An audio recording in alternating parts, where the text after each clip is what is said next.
Hey everyone, it's Grayson the Goosebumps Kid here. Welcome back to another Goosebumps book review. Today we're looking at another Give Yourself Goosebumps book. I know this is 2 times in a row I've done a Give Yourself Goosebumps book, and I actually enjoyed this one as well. It was really good, and that is Give Yourself Goosebumps book number 26, Alone in Snakebite Canyon. Now, as you can see, they did a cover change for these books. I believe it started in book 23. They've went a whole nother route and changed the cover. I'm not a fan of this, I gotta be honest. Just the way it's formatted, and I don't know. Just not a fan. I gotta be honest. I like, the only thing I really like about this cover is the picture right here, but the border, it still keeps the bumpiness on the Goosebumps part, but other than that, I don't like this cover change. Gotta be honest, but it's still a good book. So this book follows you going into a camping trip in the canyons, and it's you, your brother, your mom, and your dad. But while you're heading there, you stop by this place, and it's like a guy. He's selling a whole bunch of ancient antique stuff, and you pick out a couple things that actually interest you, but you can only afford one.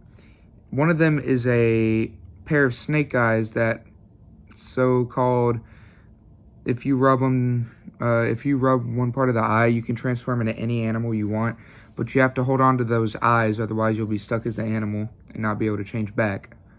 Then the other thing you pick out is a treasure map that supposedly gives you boatloads of gold and lets you be rich forever, but it's very dangerous and it's very hard to get. Nobody has ever gotten to get some of the gold. And at that point, you can choose which way you want the book to go. I picked the snake eyes first, and then I went back to the map. If I had to pick one out of the two ways my story could go, which one I like better, I'd have to say the snake eyes. But I do like the riches and stuff in the map. I do think that's really cool, but I honestly like the snake eyes a little better because the story behind it is actually creepy.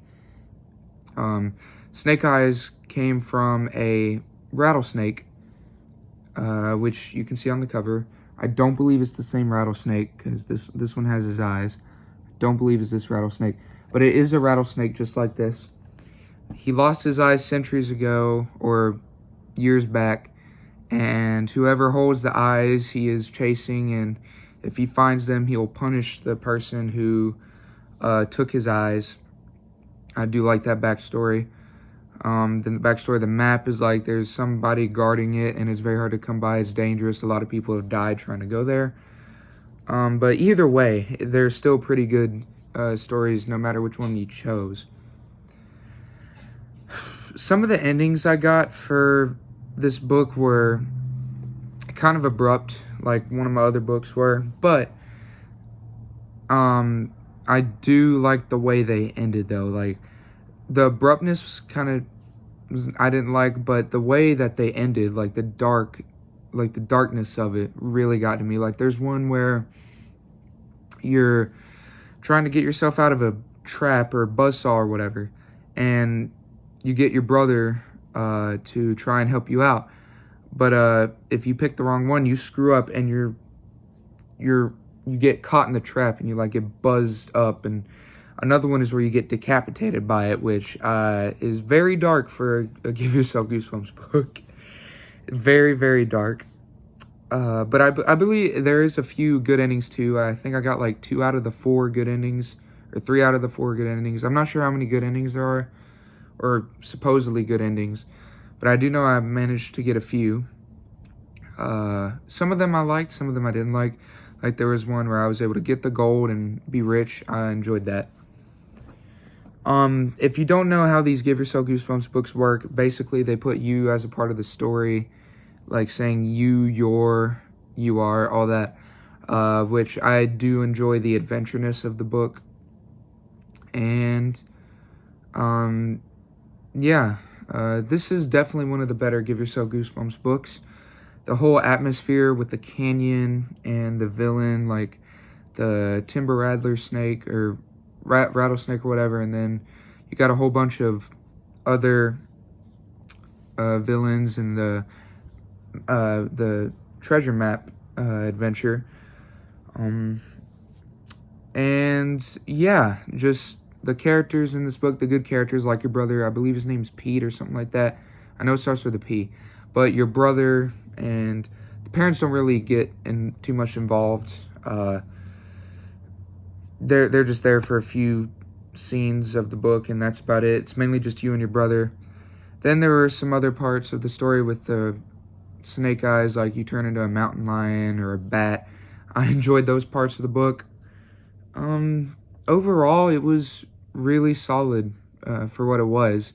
I did enjoy the atmosphere, most of the characters, and the endings were really cool. I don't want to spoil all of them because I want to save the adventure for you guys. But for what it was, I enjoyed the book, and I believe everybody should check this out. It's a very good book. I heard it's one of the rarer books to come by, though, which is kind of surprising because I was able to get this for like $10 off of eBay, which I'm very excited about if it was that rare, or if it was hard to come by. So that has been my review on Alone in Snakebite Canyon.